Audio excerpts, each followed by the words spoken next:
Salam aleyküm, gəlmişik dənizə. Deməli, Söz vermişdik, Qarabağ antrenörü qurulsa, dənizə çıxacaq. Tarixçi sonra deməsinlər ki, yayda zətdə çimmisən. 26 yanvar. Qardaş, sualtı şahmatdan dərs oldu deyə gəlir bir də dənizdə sualtı şahmat oynamağa.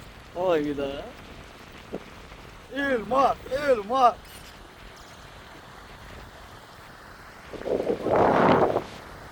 Kambizon zaç deyə gedir. Kombizon desə. Soymağı da çəkeyim. Elmar dəsmalı qadı çıxart hazırdır. Gələn kimi yeni ataplarla paltarı. Yaxın bura kimi gəlmir.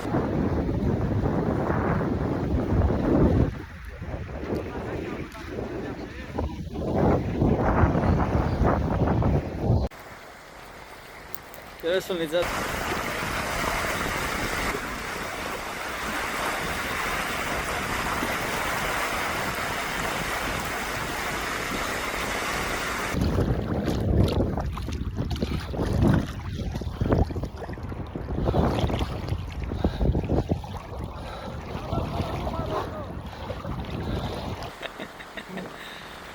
Nə qədər qaldı o suda? Görək.